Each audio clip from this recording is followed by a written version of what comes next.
경기도 광주의 쿠팡 물류센터. 오늘 새벽 2시쯤 이 물류센터에서 일하고 있던 50대 남성이 쓰러진 채 발견됐습니다. 남성은 이곳 물류센터에서 카트를 이용해 물건을 옮기는 작업을 하던 중 쓰러진 걸로 파악됐습니다.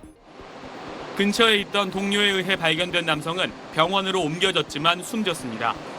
지난 3월 계약직으로 입사한 남성은 저녁 6시에 출근해 다음 날 새벽 4시까지 일하는 야간 근로자였습니다. 경찰은 정확한 사인 규명을 위해 국과수에 부검을 의뢰할 방침이며 현장 조사에 착수한 고용노동부는 조사 내용을 토대로 산업재해 적용 여부를 따져볼 계획입니다.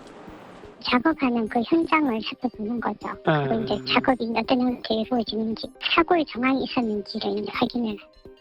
쿠팡 측은 이 남성이 최근 3개월간 일주일에 5일 이하로 근무하고 평균 근무 시간은 41시간이었다고 밝혔습니다. 앞서 닷새 전인 지난 21일 경기 화성의 또 다른 쿠팡 물류센터에서도 야간 근무 노동자가 사망했습니다. 포장 관련 업무를 맡았던 30대 남성이 갑자기 쓰러져 숨졌는데 지병으로 인한 사망으로 추정된다는 국과수의 1차 구두 소견을 받았다고 경찰은 전했습니다. 야간 근로노동자의 사망 사고가 잇따르면서 쿠팡이 근로자 안전과 건강 관리를 제대로 하고 있는지에 대한 비판이 제기되고 있습니다. 전국 물류센터 노조와 쿠팡지회 측은 내일 서울고용노동청 앞에서 야간 근로자에 대한 휴게 시간 보장 등 대책을 촉구하는 기자회견을 열 예정입니다.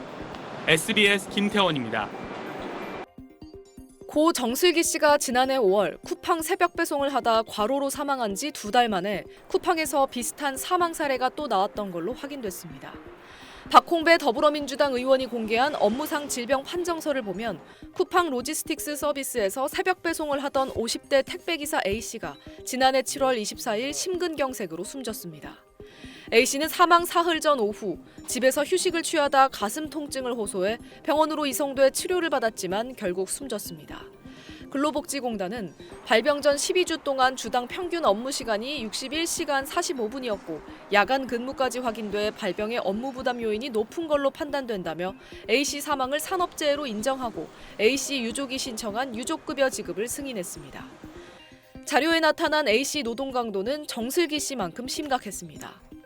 2023년부터 택배기사로 일한 A씨는 숨지기 2달 전인 지난해 5월부터 쿠팡 영업점과 계약을 맺고 새벽 배송을 위한 야간 고정 택배기사로 근무했습니다.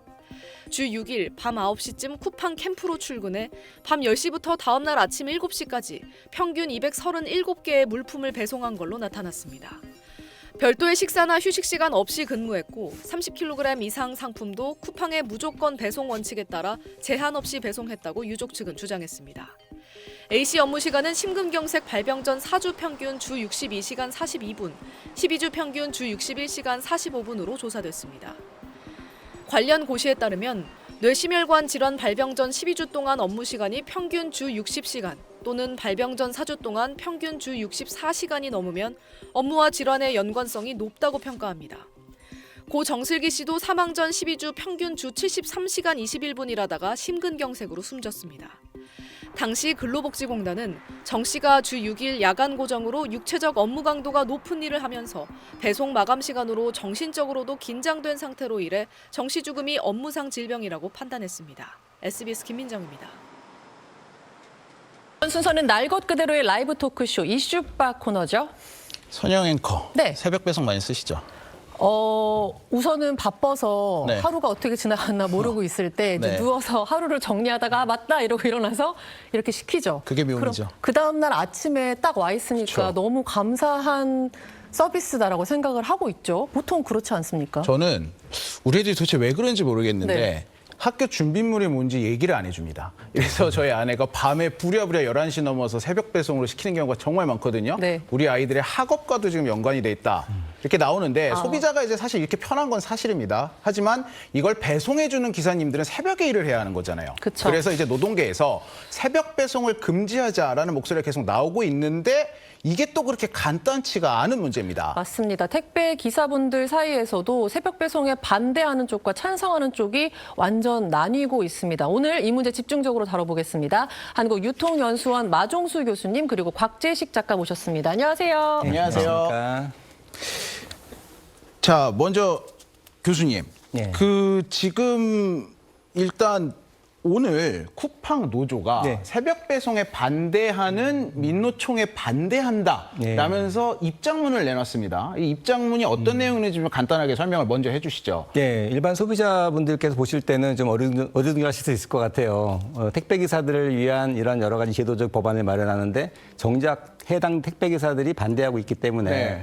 속사정을 좀 들여다보면은 사실 이번에 민노총에서 제기한 새벽 배송 뭐 특정 시간이지만 금지 규제 법안 같은 경우에는 네. 이 당사자들이 참여한 법안은 아닙니다. 네. 즉 이 얘기는 새벽 배송을 실제로 하고 있는 거는 쿠팡에 있는 그런 택배기사들과 혹은 쿠팡 파트너스라고 불리는 그런 외주 택배기사들이 많이 하고 있는데 네. 그런 당사자들을 제외하고 논의가 진행됐기 때문에 사실 이 부분에 대해서는 당사자들의 반발도 굉장히 크기도 하고 뭐 생계가 달린 문제기도 하고 여러 가지 있지 그렇죠. 않습니까? 또 하나는 이제 거기에 들어가는 각종 이제 사회적인 소비자 단체라든지 많은 또 기구들도 반대하고 있기 때문에 쉽게 그렇게 풀릴 것 같지는 않아요. 다만 이제 쿠팡 택배 노조에서 얘기하는 거는 23년도에 이 민노총 소속의 택배 노조가 있는데 사실은 5천 명대밖에 안 되거든요. 전체 택배기사가 7만 8천 명이기 때문에 크지는 않습니다. 네. 근데 워낙에 여론을 좌지우지하는 힘이 크다 보니까 이제 굉장히 좀 강력한 또 파워의 어떤 조직으로 지금 커나갔는데 23년도에 쿠팡 노조에서 실제적으로 투표를 해서 90% 이상 찬성으로 탈퇴합니다. 네, 민노총 노조를 지금 민노총이 탈퇴하고 아닌 거죠, 지금. 그렇죠. 네. 그리고 이제 그 상태에서 이제 시간이 지나가다 보니 이제 쿠팡 노조 입장에서는 그 민노총 노조를 탈퇴했던 것에 대한 보복이다 이런 얘기도 하고 있고요. 뭐 쿠팡 CPA라고 불리는 쿠팡에서 외주로 배송을 대행해주는 쿠팡 파트너스들이 있는데 그들 역시도 1만여 명이 있는데 한 목소리로 이번 그 노조에서 말하는 택배 노조에서 말하는 새벽 배송 금지 법안은 금지에 대한 이런 여러 가지 제안들은 뭐 말이 안 되는 얘기다. 그는 생존권이라든지 뭐 여러 가지 해고의 태풍도 물릴 수 있기 때문에 결사적으로 반대하는 입장이다. 라고 해서 양쪽의 노조와 노조 간에 좀 극명하게 온도차가 갈리는 그런 모습입니다. 굉장히 좀 특이한 상황이다라고 볼 수 있을 것 같은데 지금 들으셨듯이 정작 새벽 배송을 하는 노동자의 건강을 노동계에서 얘기하고 있지만 당사자인 쿠팡 노조는 우리가 괜찮다는데 왜 그러세요? 뭐 이런 입장이거든요. 네. 이분들이 도대체 왜 새벽 배송 반대에 반대를 하는지 직접 들어봤습니다. 일단 첫 번째로 네. 금지를 딱 했을 때 회사 입장에서 우리 고용 안전을 과연 보장을 할 것이냐에 대한 확답을 할 수 없는 것이고 네. 그다음에 두 번째로는 그 주간과 야간이 급여가 최소 40만 원 이상 차이가 나요. 그 40만 원 이상이라는 것은 누군가에게는 한 달에 월세고 누군가에게는 한 달에 그 자기 양육비인데 이런 것들을 갑자기 내려놔야 되는 상황이 돌출되는 상황이고 임금 저하에 있어서 그다음에 마지막으로 뭐 육아나 기타 간병 때문에 그 시간에밖에 일을 못 하시는 분들이 굉장히 많아요. 근데 그런 분들은 사실상 그냥 직장을 잃게 되는 거죠. 네, 쿠팡 노동조합 위원장의 이야기를 듣고 왔는데 이게 근데 새벽 배송 중단을 주장하는 민노총 자체는 이 문제가 비단 쿠팡만의 문제가 아니다라는 얘기를 하는데 이건 뭔가요? 물론 이제 이 발단은 23년도 코로나 전후로 해서 사실 굉장히 온라인 시장이 활성화됐고 택배도 폭증을 했기 때문에 그때 사실 많은 택배기사들이 혹은 뭐 물류센터 근무자들이 과로사로 뭐 돌아가시는 경우가 많이 있었습니다. 그 일을 계기로 해서 뭐 사회적으로도 택배기사 혹은 이제 물류센터 근무자에 대해서 조금 더 휴식권이라든지 건강에 대한 이런 여러 가지 관리할 수 있는 권리를 좀 보장해야 된다. 이런 논의가 촉발됐던 것이 좀 사실이고요. 네. 다만 지금 이게 사실 쿠팡을 좀 타겟으로 볼 수 있다는 얘기도 지금 하고 있는 부분은 워낙에 새벽 배송 물량 혹은 배송에 대한 여러 가지 캐퍼를 본다 그러면 쿠팡이 압도적이기 때문에 실질적으로는 다른 새벽 배송 기사들을 다 합친다고 하더라도 쿠팡에서 거의 70% 이상의 그런 포션을 차지할 정도이기 때문에 실질적으로는 이게 뭐 쿠팡 대 반쿠팡 혹은 쿠팡 기사 대 아니면 나머지 대한통운이나 한진 같은 그런 택배 기사들 그래서 주간 대 야간의 싸움으로도 번지고 있는 상황이라고 볼 수 있습니다. 네. 노노뿐만 아니라 주간 대 야간으로 맞습니다. 계속 이렇게 뭔가 논쟁이 붙고 있는 거군요. 이게 지금 건강권, 노동권에 대한 이야기다 보니까 제가 찾다가 흥미로운 이야기를 봤었는데 세계보건기구가 야근을 아예 발암물질이다라고 콕 집어서 말을 했더라고요. 뭐 물론 새벽에 일하는 게 건강에 좋지 않다는 거는 다 알고 있는 일인데 이렇게까지 심각한 일이구나. 라는 것을 새롭게 깨닫게 됐습니다. 여기에 또 서울대 연구팀이 새벽 배달 노동자를 대상으로 조사를 했다는데요. 정말 심각하게 안 좋은 걸로 수치가 나온 건가요? 발암물질 이야기부터 먼저 좀 말씀드리면 우리가 발암물질 이야기할 때 보통 많이 인용을 하는 게 프랑스 리옹에 본부가 있는 IARC라고 하는 국제암연구소에서 정해놓은 그 등급의 리스트 목록에 등재된 거를 많이 이야기를 합니다. 여기 보면 2020년에 나이트 시프트 워크 밤에 교대로 일하는 게 발암물질 2등급, A등급 정도일 수 있다라고 이제 등재가 돼 있습니다. 네. 물론 뭐 우리가 옛날부터 안 좋다고 생각했던 뭐 비소라든가 카드뮴 이런 건 다 1등급으로 네. 등재가 돼 있고요. 네. 그러니까 여러 사람들이 과학적으로 연구를 해봤을 때 이렇게 삶의 리듬을 깨는 이런 야간 근무가 상당히 암과도 연관관계를 어느 정도 의심해 볼 수 있을 정도로 국제적으로 공식적으로 짚고 있다라는 거는 충분히 우리가 얘기를 해볼 수 있을 것 같아요. 뭐 한국 사람들 같은 경우에는 중고등학교 때부터도 뭐 밤샘에서 시험 공부하고 이러니까 야간에 뭐 일하는 거에 대해서 조금 경계심이 너무 낮은 경향이 있는데 그럴 만한 문제는 아니다라는 생각을 해볼 수가 있죠. 그런데 이게 또 어떤 면으로도 좀 생각을 해볼 수 있는 여지가 있냐면 네. 아까 나이트 시프트 워크 야간 교대 근무 같은 경우에 이 A등급이라고 말씀드렸잖아요. 네. 근데 1등급에 올라와 있는 것 중에 뭐가 있냐면 네. 파이어 파이터가 있습니다. 파이어 파이터 소방관이요. 소방관이잖아요. 소방관? 네. 네, 직업적인 일로서 소방관으로서 이 직업적인 환경에 노출되는 게 발암물질 1등급으로 여기서는 정해놨거든요. 그래서 우리가 과거에 소방관들의 그런 처우가 안 좋고 근무 환경이 열악하다라는 이야기를 많이 해오면서 그거를 개선하기 위해서 지금까지 많은 노력이 이루어진 것은 사실이면서도 또 동시에 그렇다고 해서 소방관이라는 직업을 세상에서 없애버릴 수는 또 없는 것이지 않습니까?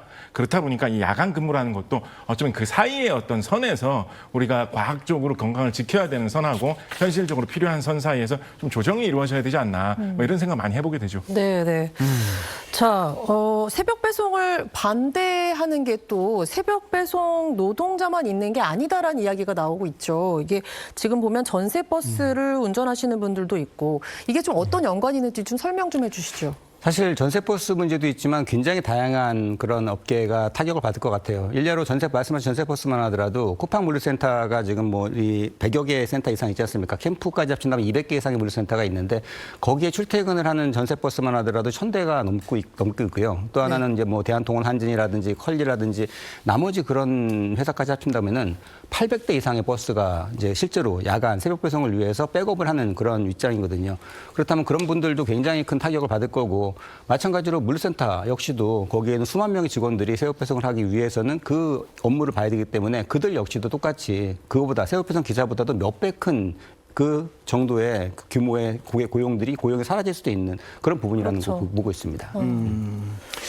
일단 우리 곽 작가님, 이게 이제 정말 지금 들은 것처럼 뭐 단순히 택배 기사님들, 그다음에 소비자를 넘어서 굉장히 다양한 직군이 얽혀 있는 것 같은데 이게 새벽 배송이 어쨌든 우리 삶에 깊숙이 뿌리 박혀 있는 건 사실이에요. 근데 저희가 뉴욕에 가서도 봤는데 이 새벽 배송 뉴욕시가 시도하려다가 아마존이 실패했거든요. 우리나라에만 있는 시스템이란 말이에요. 이러다 보니까 뭐 한국에 있는 외국인 분들은 향수병이 없는 이유는 이 새벽 배송 때문이다 이런 얘기까지도 하시던데. 저도 봤어요. 그렇죠. 네. 예, 그러니까 이만큼 외국인들이 오면 완전 문화 충격 수준이고 금세 빠져들 수밖에 없는 굉장히 매력적인 시스템인 건 맞습니다. 이게 한국에밖에 없는 이유가 있을까요? 외국은 하려고 해도 안 되는 이유? 네, 김종훈 기자님 뵐 때마다 이 뉴욕 시절 이야기를 항상 저는 듣게 되는 것 같은데요. 오늘도 듣게 돼서 굉장히 친숙하고 유일한 반갑습니다. 자랑거리입니다. 네, 일단은 우리나라가 일단 좁다라는 것부터가 어떻게 보면 좀 유리한 점이죠. 미국 네. 같은 경우에는 뉴욕에서 LA까지 거리가 우리나라 서울에서 필리핀 마닐라까지 거리보다 더 멉니다. 그러니까 우리나라가 그만큼 압축되어 있다는 게 배송에 유리한 점이고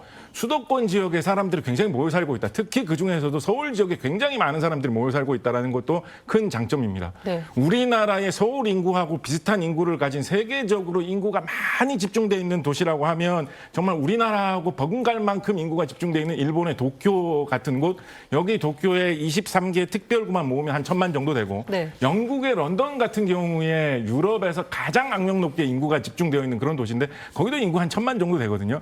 그런데 영국 인구는 우리나라보다 많은 7천만이고 일본 인구는 우리나라 2배 이상이잖아요. 그러니까 우리나라만큼 서울에 집중돼서 사는 그런 사람들도 없다라고 하니까 하나의 도시 그 근처에만 배송을 많이 해줘도 전 국민이 한 반쯤은 이 혜택을 누릴 수 있다라는 게 되니까 네. 이런 점에서도 새벽 배송이 유리한 거죠. 또 하나 이렇게 배송을 제때제때 빠르게 잘해주려면 사람들이 앞으로 뭘 살지를 미리 여러 가지 방법으로 예상하고 재고하고 배송을 준비를 해놓을 수가 있어야 됩니다. 그쵸. 그런데 한국 사람들은 대부분의 사람들이 비슷한 흐름을 따라서 유행을 따라서 같이 움직이는 특성이 좀 강한 편이거든요. 좋은 건 아닌 것 같은데. 대비를 할 수 있다는 거예요. 예를 들어서 지금 11월 11일 곧 다가오는데 그러면 전국적으로 수많은 사람들이 이 막대기 모양의 이 초코 과자를 사겠구나. 네. 다들 예상하고 준비를 해놓을 수가 있거든요. 근데 뭐 미국 같은 경우만 해도 사람들이 뭐 다 크리스마스 준비한다고 하지만 너 크리스마스 트리 살 거야? 라고 하면 나는 유대교를 믿는데 뭐 이런 사람들이 꽤 있단 말이에요. 그렇죠. 그래서 사람들의 문화가 이렇게 좀 비슷하다라는 것도 새벽 배송 같은 걸 준비하기에는 큰 장점이 될 수 있는 것 같습니다. 자, 저희가 지금 이제 노동자와 소비자의 이야기를 했다면 기업의 이야기를 좀 하고 싶은데요. 사실 쿠팡 이야기를 두고 새벽 배송을 두고 뭐 노노 갈등, 뭐 주간과 야간 갈등이 있다고 말씀 주셨듯이 쿠팡이 좀 특별한 케이스 아닙니까? 맞습니다. 본인들이 물건을 팔고 유통까지 네. 맡고 있는. 그래서 이런 케이스를 두고 다른 기업, 그러니까 택배 회사의 유통을 맡기는, 배달을 맡기는 업체들은 오히려 새벽 배송이 없어도 괜찮나라는 생각을 할 것 같기도 한데요. 어떻습니까? 예, 정확하게 좀 지적해 주신 것 같아요. 사실 이게 원래는 쿠팡과 이런 노동자들 간의 노사관계로 출발했다가 실제로 더 들여다보면은 아까 말씀드린 것처럼 노조와 노조 문제 아니었습니까? 쿠팡에서 근무하는, 컬리에서 근무하시는 그런 분들하고 혹은 대한통운, 한진 같은 주간에서 일하시는 분들하고 야간 매출이 계속 늘어나다 보니까 주간 매출을 뺏어가는 거거든요. 네. 쿠팡의 정책하고도 똑같습니다. 쿠팡 같은 경우가 지금 올해 같은 경우는 매출이 50조까지도 나오는 그런 부분을 보고 있는데 그 대부분의 3분의 1 이상의 매출이 지금 야간에서 나오고 있거든요. 야간 새벽에서 나오고 있기 때문에 지금 주간에 나오던 매출이 점점 야간으로 좀 몰려가고 있고 그러다 보니까 대한통운, 한진 같은 전통적인 주간 택배사들의 물량이 줄어들고 그게 지금 이 민노총에 소속돼 있는 택배 노조 같은 경우에는 대부분 주간 소속 기사들이거든요. 새벽 배송을 하지 않는 기사들인데 오히려 새벽 배송이 없어지면은 본인들의 혹은 뭐 이런 택배, 전통적인 택배 기업들의 어떤 물량 조절도도 위로 올라갈 수 있기 때문에 그런 부분도 환영하는 입장일 거고요. 또 하나는 이 쿠팡을 제외한 나머지 기업들 얼핏 보면은 온라인 기업들이 하나의 몸처럼 움직이지만 사실 그 안에 보면은 쿠팡, 컬리, 스타컴 혹은 오아시스처럼 새벽 배송을 하는 업체들은 아주 격렬하게 반대하는 부분이고요. 반대로 이제 롯데라든지 아니면은 뭐 지마켓이라든지 11번가라든지 이런 일반적인 온라인 업체들은 오히려 그게 없으면은 그 매출이 본인들한테 넘어올 거다. 그렇기 때문에 사실은 약간 관망하는 자세를 좀 보고 있다고 볼 수 있습니다. 네. 즉 쿠팡 대 반쿠팡의 그런 거대한 흐름으로 가고 있는데 문제는 이 시장이 너무 커졌다는 거죠. 이미 매출만 보면 15조고 전후방에 있는 그런 여러 가지까지 합치면 30조 이상의 시장이 넘어갔고요. 실제로 뭐 경제단체에서 연구한 거 보면은 50조까지도 보고 있습니다. 와, 네. 새벽 배송이 멈춘다면은 50조 이상 대기업 50개가 날아가는 거랑 똑같다. 이렇게도 보고 있기 때문에 쉬운 문제가 아니죠. 실제로 매출이 전환되는 게 아니라 증발되는 걸 본 게 우리가 그때 대형마트 영업 규제할 때 많은 매출이 증발돼 버렸거든요. 그런 부분까지도 충분히 고려해야 된다고 봅니다. 이게 같은 업종에 있어도 어떤 형태로 운영을 하냐에 따라 조금씩 입장이 완전히 다 다른 상황인 맞습니다. 거군요. 네. 마지막으로 우리 곽 작가님. 일단 지금 정치권에서 어쨌든 논의가 시작이 되는 단계인 것 같은데 소비자는 불안해하고 또 쿠팡에 새벽 배송하는 기사들도 불안해하고 실제로 새벽 배송 진짜 없어질 것 같은가요? 어떤가요? 제 개인 의견을 말씀드리자면 없어질 가능성은 좀 낮을 것 같습니다. 왜냐하면 이게 어떻게 보면 민주주의와 다수결의 좀 무서움이라는 건데요. 이 많은 고객들, 소비자들도 이거를 그렇게 원하지 않는 데다가 당사자들인 쿠팡에서 일하시는 분들도 이거를 원하지 않는 분들이 꽤나 많기 때문에 이게 실질적으로 사라지게 될 가능성은 높게 보기는 어려울 것 같습니다. 유권자 표랑 연결이 돼 있으니까. 네, 다만 이런 이야기가 나왔을 때 이런 거에 우리 건강과 연결되어 있구나. 좀 진지하게 한번 생각해보는 그런 기회가 되면 좋지 않을까 생각을 해봅니다. 네. 네. 알겠습니다.